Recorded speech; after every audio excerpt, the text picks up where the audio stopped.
Is Megan Crum, and we're going to be recording today. So we're going to be talking about the Financial Aid Application Completion Initiative. Or also you may know it as the FAFSA Completion Initiative. For if you have Gap Access, you'll know it as just where you can see your class rosters for who has completed a financial aid application. And so just some housekeeping items before we get started. Know that, again, the session's being recorded, and we will post it on our on-demand webinar page with about 1 to 2 weeks. And then if you have colleagues joining us, I know you might be on spring break kind of thing, but if anyone else from your team is joining you and they have trouble hearing me during today's presentation, they can have WebEx call them at the number that they prefer. We do have the Q&A feature open for you to ask any questions. If you are on a laptop, that is located at the bottom right-hand corner of your screen, and that where you will be able to ask questions with our other panelists that are on today. You can view all of our upcoming other workshops and trainings that we have for April and on our trainings workshop page. So that's just our professional development offering page. All of everything of April is in there now, and then we'll be including some stuff for May, and then that will round out our school year and for many of you as well. So we'll talk about continuing education and professional development hours at the end, but they are available for today's webinar. So just if you're new to this work or you don't know who we are, I work for the Illinois Student Assistance Commission. And what does ISAC do? We provide Illinois students with information and assistance to make education beyond high school accessible and affordable. And we do that in a couple different ways. One is we administer one of the largest state grant programs in the country. And we have a MAP grant, or a monetary award program. That's what we call it, a MAP grant. And so we administer that to the students across Illinois who are eligible for it. We also provide a ton of professional development for college access professionals, school counselors, administrators, community-based organizations on financial aid and literacy, but as well as post-secondary work. And then one of these things is the Financial Aid Application Completion Initiative. So this is what we're going to talk about today. We are going to talk about the graduation requirement for students to complete a financial aid application, and then as well as how to use the completion initiative and what that means for you and your school.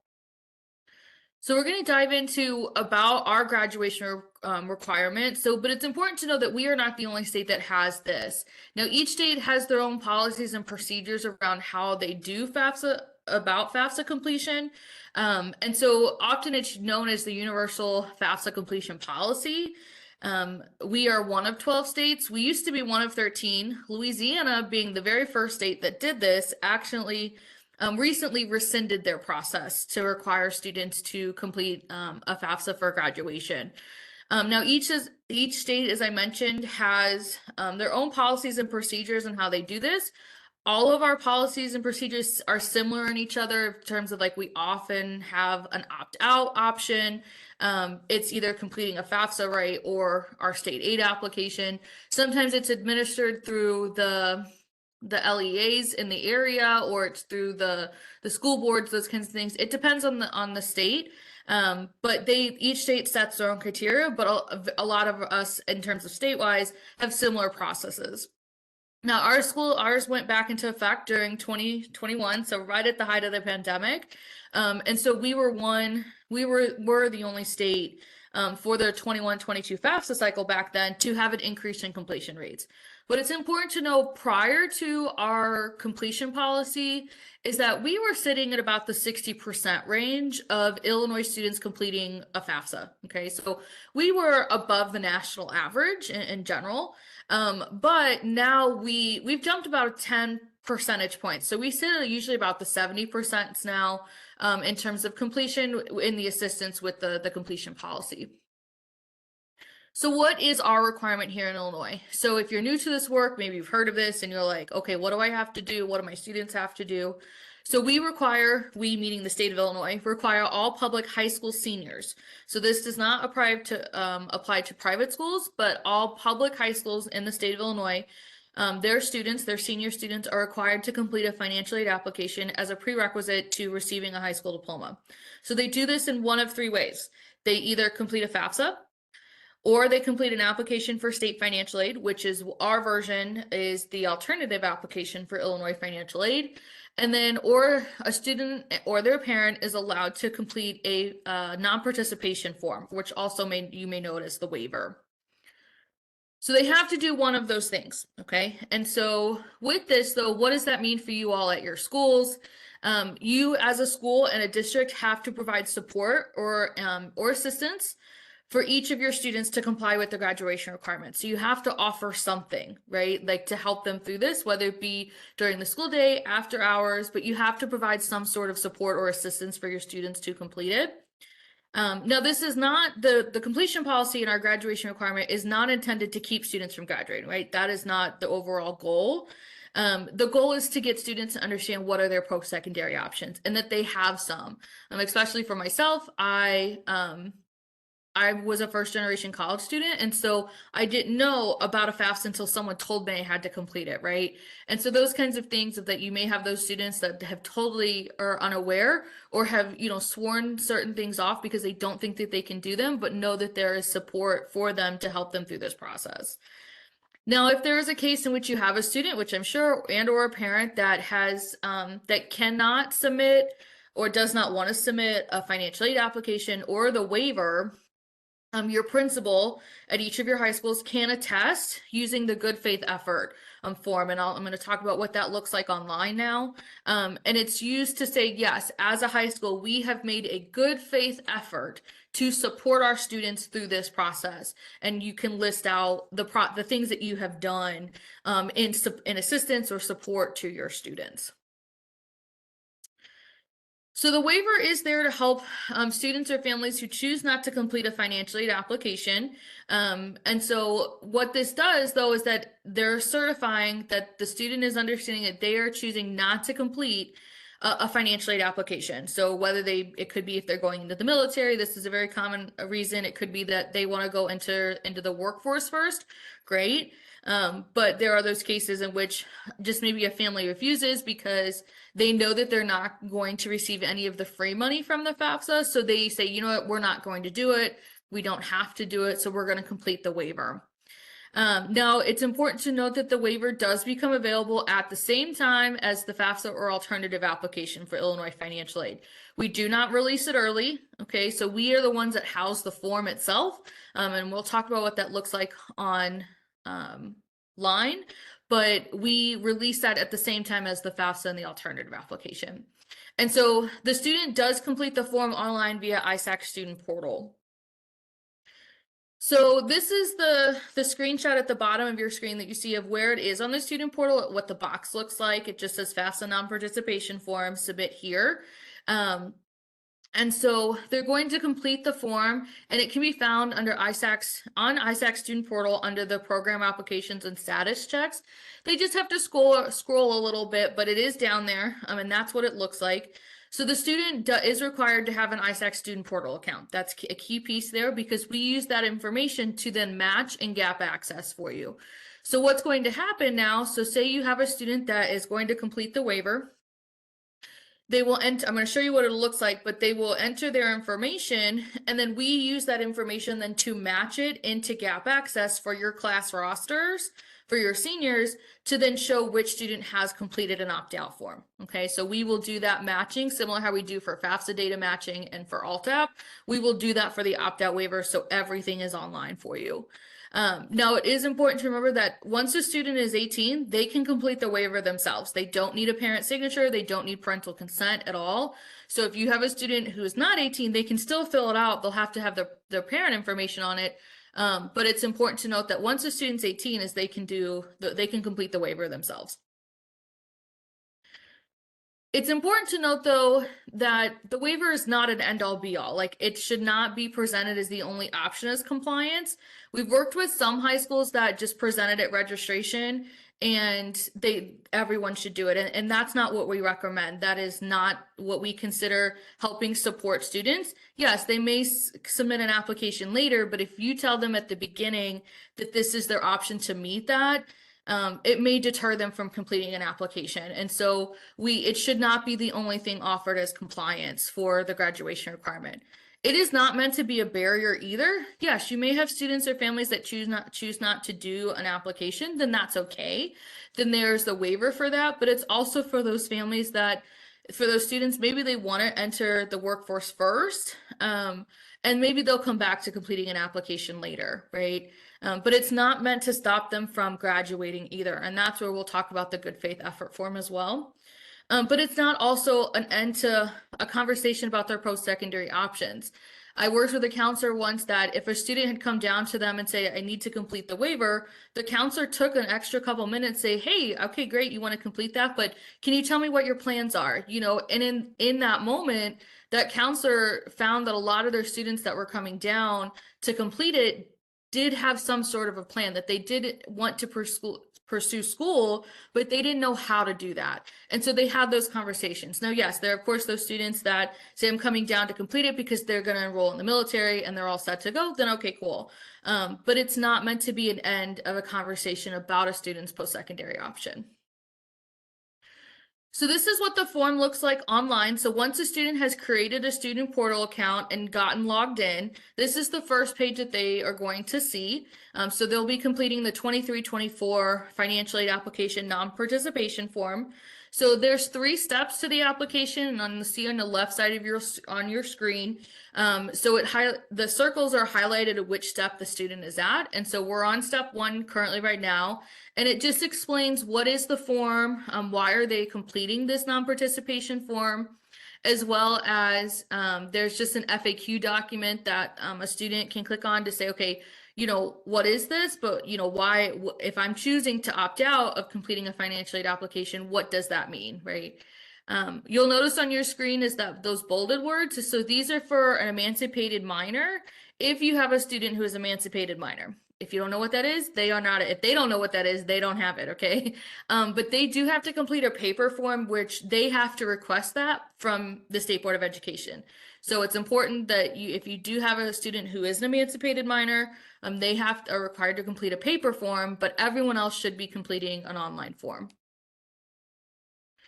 From here, the student's gonna, so we're in a student account in this case, so they're gonna log in, they're gonna select I am a student, and they're gonna start typing in their high school name. For this case, so there's 2 screenshots on your screen.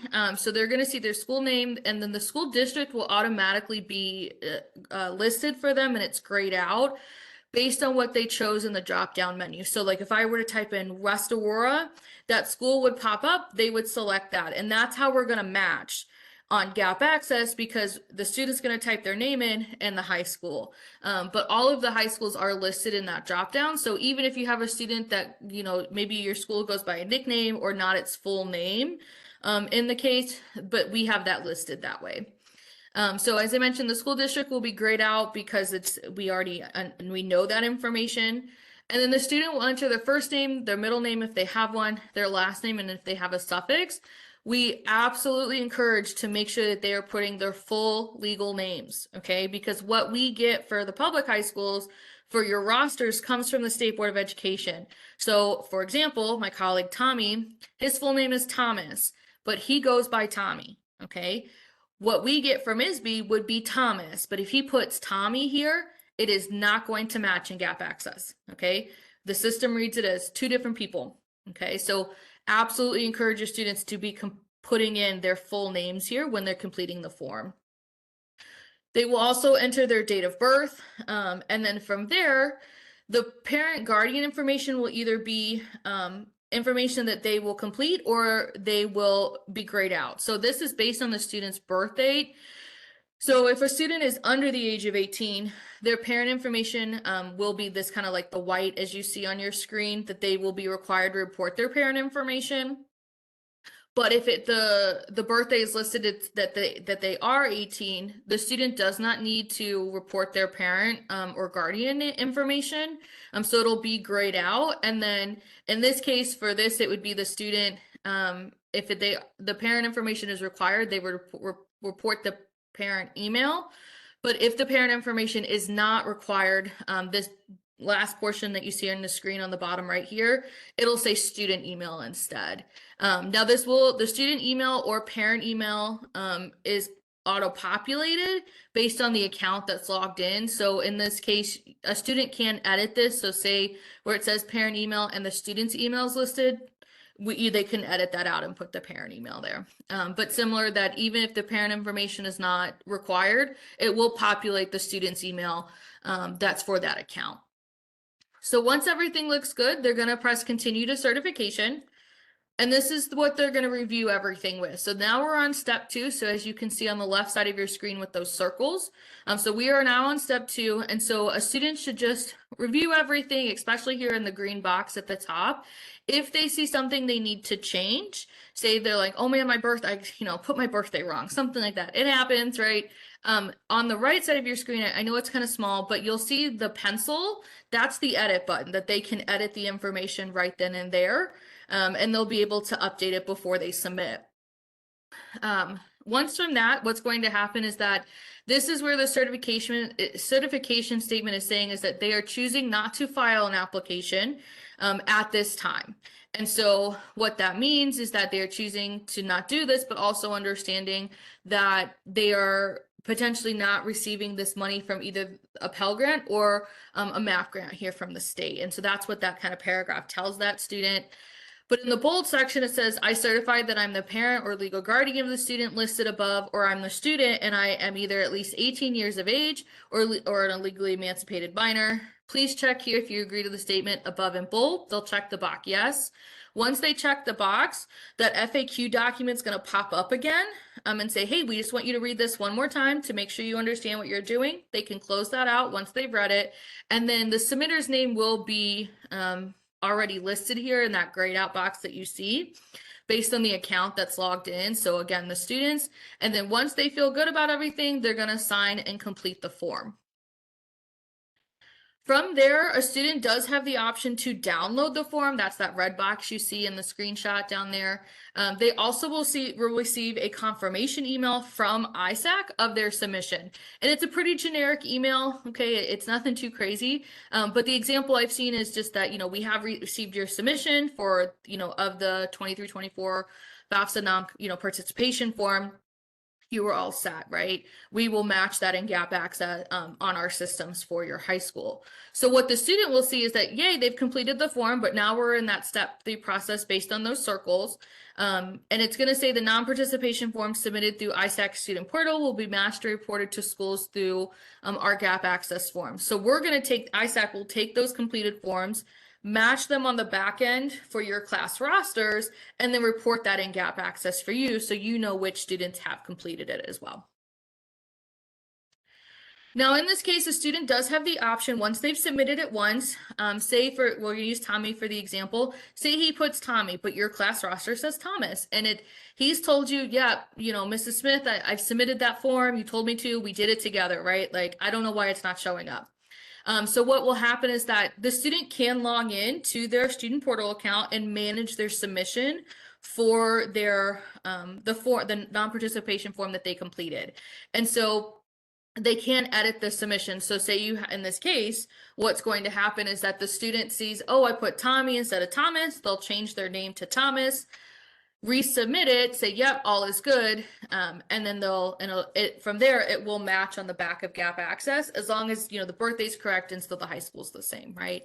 The screenshot that you see below is just what the language they see when they log back in, once they've already submitted the form once. And so it'll say, welcome back, and then they're going to press manage submissions, and that's where they'll be able to edit everything. So what about this good faith effort form? So that was the waiver we just talked about that a student completes. But say you have this case in which, you're trying to track down some students and you're having no luck, okay? Or the parents or the student have refused to, or have chosen not to complete the waiver. So what will happen is that the principal, your high school principal, does have the option to complete a good faith effort form. And this is to just basically say, we have made a good faith effort, we the high school have made a good faith effort to supply assistance and support to our students and our families through the financial aid process, right? Now, only the high school principal can complete this form, okay? And it is done through Gap Access. It is online this year. Again, only the high school principal will be able to complete it. Now, for those of you who are school counselors, it will show up on your end of Gap Access of like the box has been completed, but you cannot fill anything out. You can't save anything in the form itself. Only the principal has access to that. Okay, so for those of you who have to help your principals get back into Gap Access, I would do that now so that they, with the verification and stuff. So be mindful of that, but only the principals can complete the good faith effort form.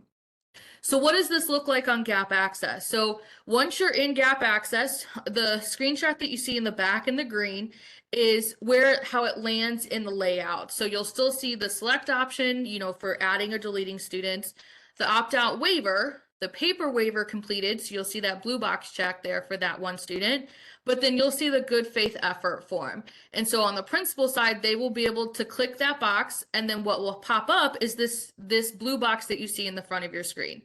And so they will write out the extenuating circumstance of why this specific student has not been able to complete the either an application or a waiver.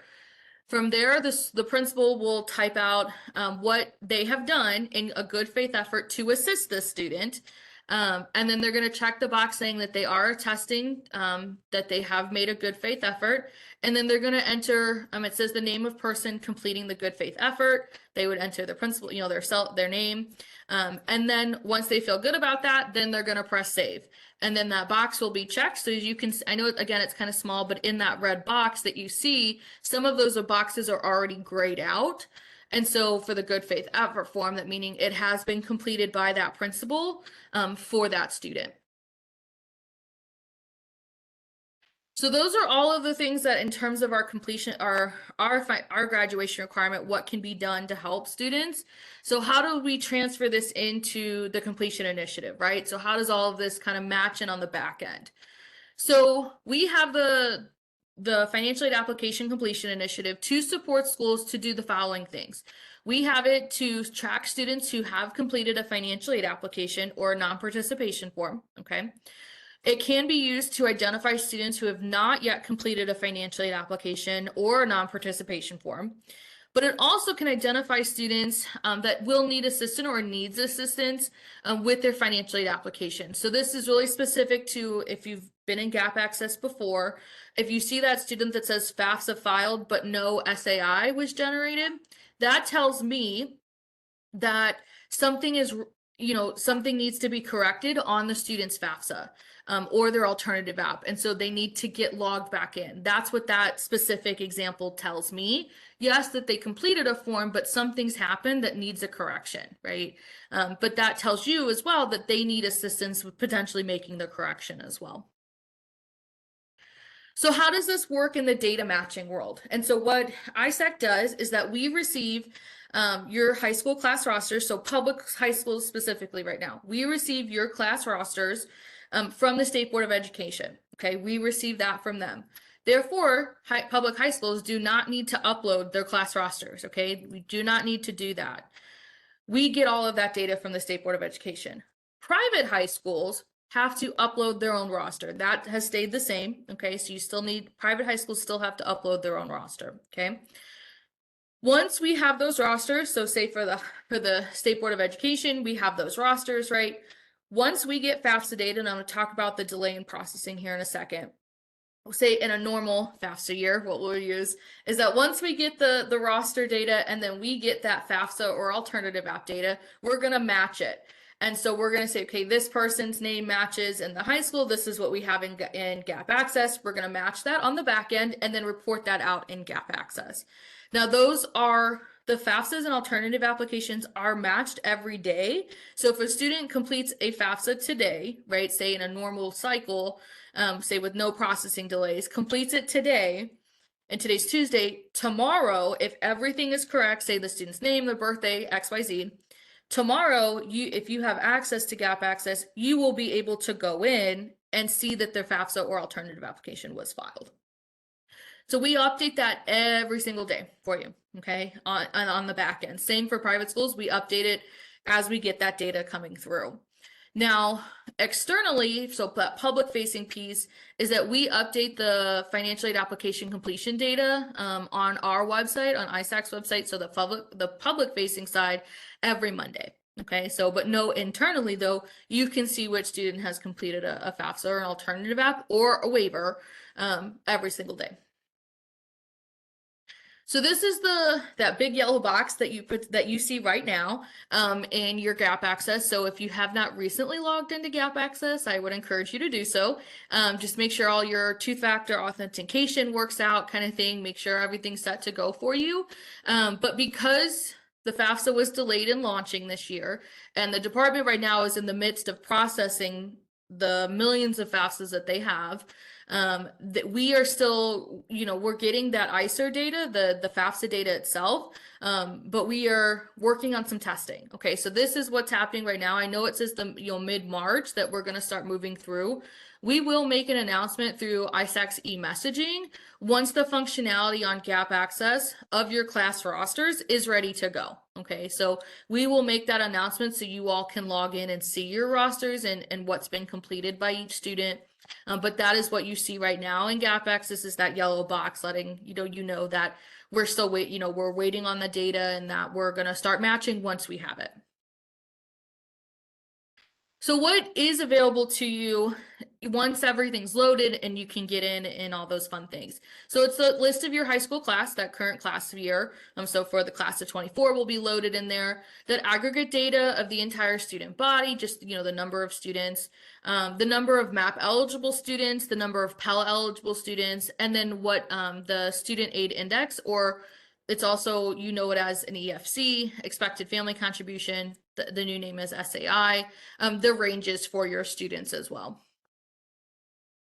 So as I mentioned, public high schools do not need to upload their class rosters because we get that directly from the State Board of Education. Private high schools, you have to do that still though. You still have to upload your roster for us to match the data. And so if you upload one today, right, once we start matching everything through, then it will, it'll populate. But you have to upload, the private high schools have to upload their data. You want to make sure everything's correct, the names, the birthdays, especially if there's two last names, there's a hyphen, XYZ, middle initial. It has to be in a certain Excel file format, and that's just specific to the system. But you have to include the student's last name, their first name, their middle initial, and then their date of birth as well in the initial file upload. Again, for private high schools only. So everyone, everyone has the ability to download a report once everything's loaded in, okay? So you, as a counselor, as a user of the platform of Gap Access, can download the report that says which student has completed a financial aid application and which student has completed a waiver, or which student has a good faith effort on file from the principal. And so it's going to look similar once that downloaded information it comes through in Excel. It's going to look similar how it's laid out in Gap Access. You can save the information to show compliance for the graduation requirement. So when you do your end of year reporting that's due by July 31, you would submit that information with your end of year reporting of, like, for the class of 24, this is everyone that we have on file that shows what that looks like, of who has completed an application, a waiver, and then a good faith effort form. You can sort the data as well once it's in the Excel file. So if you want to sort by last name, sort by number of students who have completed an application versus not, you are able to do that. So this is what the Gap Access will look like once it's loaded in. So this is just our test site, so none of those students are real, okay? So this is just our test site for this case, but this is what you'll see now. So you're still gonna see the select column where if you select those students, you can add or delete them. The opt-out waiver, so this is for the online completion portion. So if you have a student, so I'm gonna use Tommy again, Tommy goes in and lists your high school as for his high school, everything's correct. You'll see in this case for Francisco, they completed an opt-out waiver, okay? And they did it online, and that's why it's checked. But in this case, let me use a different student. Okay, so, well, that's his first student. Okay, so Francisco has the opt-out waiver checked. Okay, so ignore the blue box for now. That would mean that they have completed an online form. Okay, so that first column, that second column that you see, the opt-out waiver, is someone who's completed it online. There's this third column that's new this year. There's a paper waiver completed. So for some of you, you may have paper waivers that were done back in the fall because of your mid-year grads. What you'll need to do is again, we absolutely, everyone needs to be doing it online. But for those of you who do have paper waiver forms, you need to still keep them in the student file, but you can go into Gap Access and select this third column of the paper waiver was completed. So that's why you see the blue checkbox right now. What the system will do is it will also automatically check the opt-out waiver column as well. Okay, the system will do that for you automatically. But it's just making sure that yes, at least one of them have been completed. Okay, so that paper waiver has been completed. From there, you want to make sure you press paper waiver, save changes. You want to make sure you press save, because if you don't, it's not going to save. You can click more than one student. So in this case, Francisco, you also could click Waverly, Ronan, right? You could click multiples at a time. Similar when you add and delete students, you would be able to save all of those changes at once. Now, the good faith effort, as I mentioned before, this is again a new column this year in Gap Access. Again, this is on the school counselor side, or someone who's not a principal. You can see the box that it's already been grayed out, meaning that the principal has already completed this for that student. And so it will show on your end as a school counselor that it has been completed. Now, the Excel report, say you want to download all of this information, right? That's where in that red box that you see is the Excel report that will download for you and have all of this information that you see on your screen. And then some other information as well. So you still will have the ability to add and delete students. So for public high schools, this is where, I worked with several high schools that, they have 800 seniors at any given moment. And adding and deleting students is quite a lot, but it's one of those things that it just takes a little bit of time, especially because the school that I worked with that had about 900 seniors, it took a little bit of time to update their rosters because they have students who are new to the school, who left, those kinds of things. So to have an accurate roster, you do need to go in and update it. If you just go based off the one that we get from the State Board of Education, it's probably not always going to be accurate because students, especially for your mid-year grads, they're already out of your system, but in Gap Access, they're still loaded in there, right?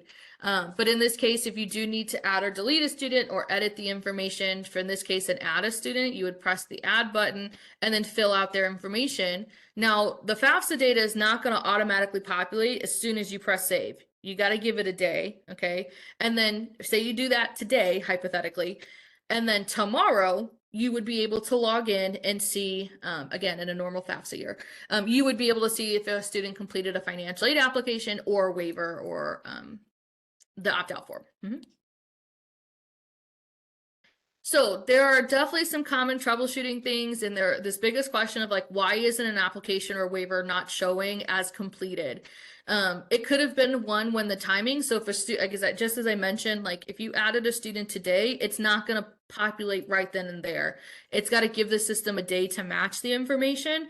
So even if you know that you have a student, so some schools I've worked with, they have had their students send their confirmation email to their counselor to say yes to show for tracking that they have completed it. But say when Gap Access is loaded through, it's not showing up. That says, hey, okay, I need to follow up with that student that it's not matching, something's happened, right? But know that just give it a day or so to get it matched. The other thing is that it could be a number of things. First, it being the first and last name, potentially that they're spelled wrong. There's a space in the name. It could be that the student has an accent over their name. That has happened before. I had a student who had an apostrophe in their legal name and it was on their social security card that way, but the high school did not record that. They didn't record the apostrophe. And so in Gap Access, neither did that.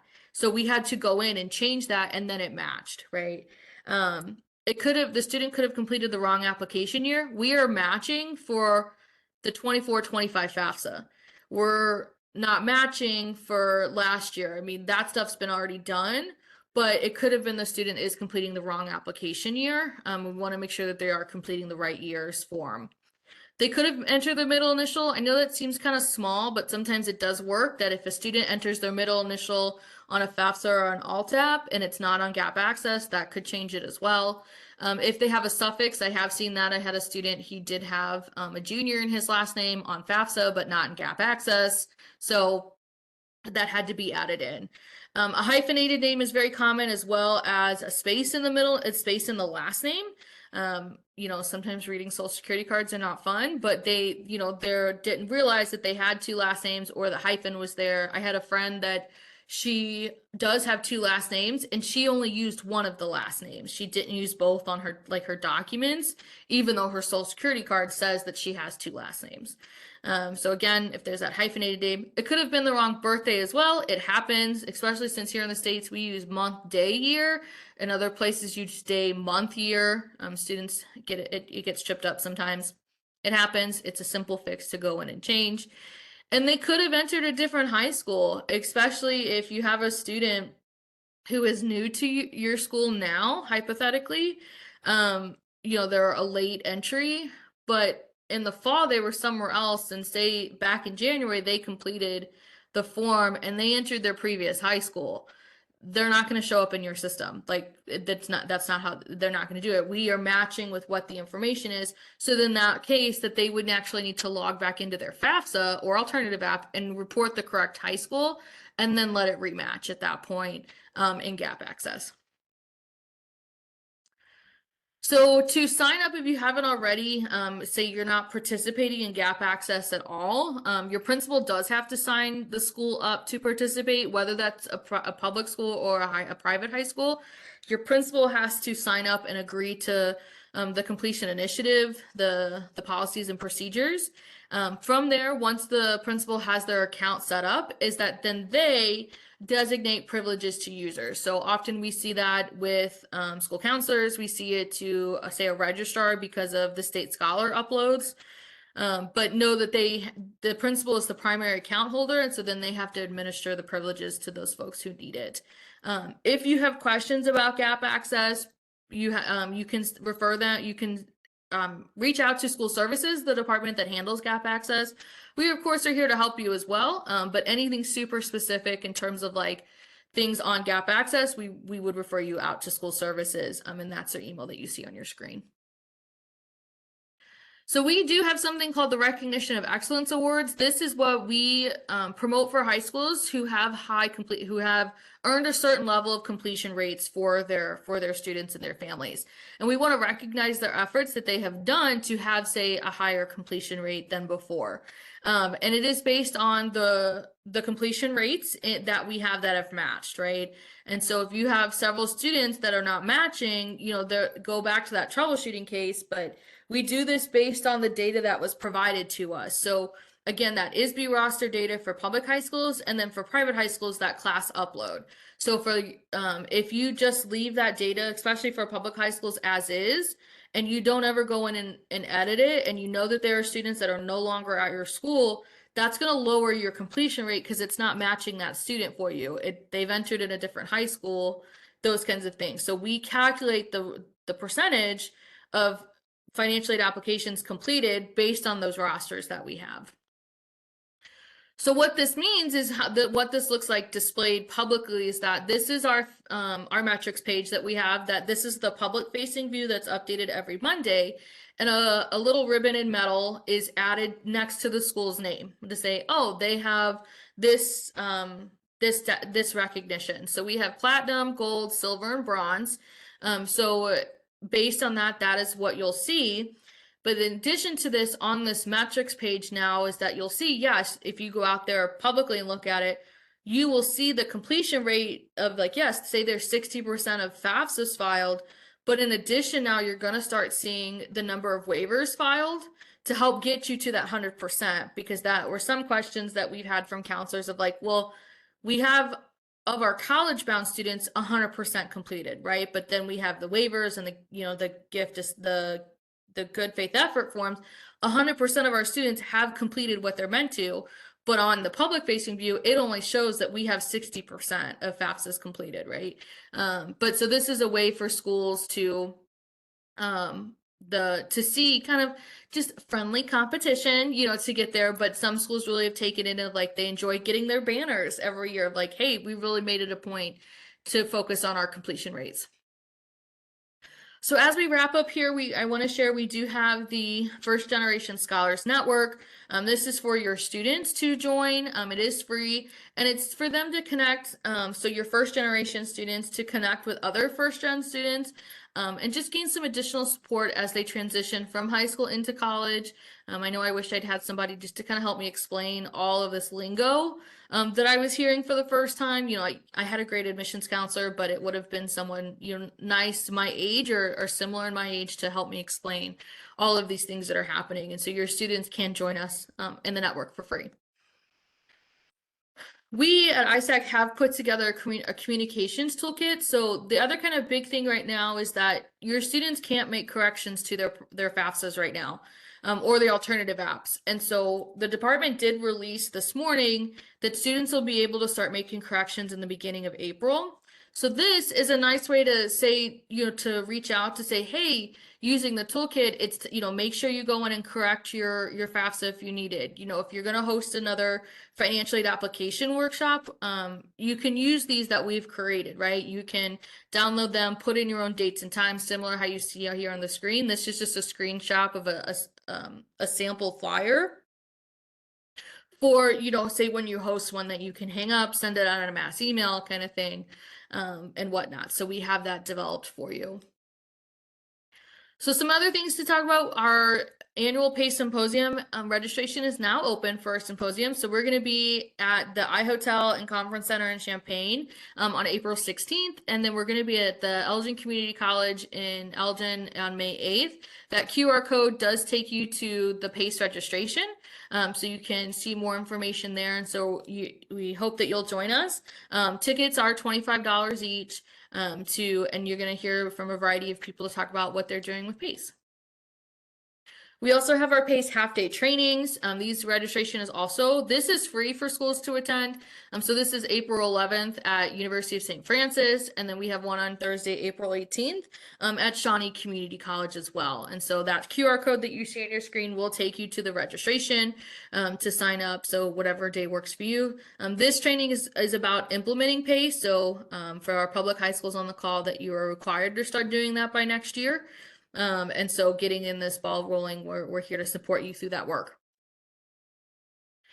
Okay, our favorite thing now is our CE and PD hours. So a link's going to get posted in the chat for you, but you will have until Thursday, March 28th at 4:30 to complete the evaluation. Even if you don't need CE or PD hours, we do encourage you to complete the evaluation anyway. But if you do need CE or PD hours, you do have to complete the evaluation, and you have to do that by 4:30 on Thursday. And then the link was posted in the chat. The chat is located at the bottom right-hand corner of your screen. And that is everything. Look at that, right on time. So if you have any, I know some questions have come in, but we'll be around here for another few moments to answer any of the questions you have. You, of course, can reach out to us at isac.outreachtraining@illinois.gov. And if you haven't already, to sign up for ISAC's e-messaging. And that, again, that's where we'll announce once the functionality of you to go in and be able to see your rosters of who has completed a financial aid application or a waiver. We're going to send that through e-messaging. So we encourage you all to sign up. It's a free listserv. We're not going to spam you, I promise. But that's where we do a lot of our big announcements. So thank you so much and have a great rest of your Tuesday.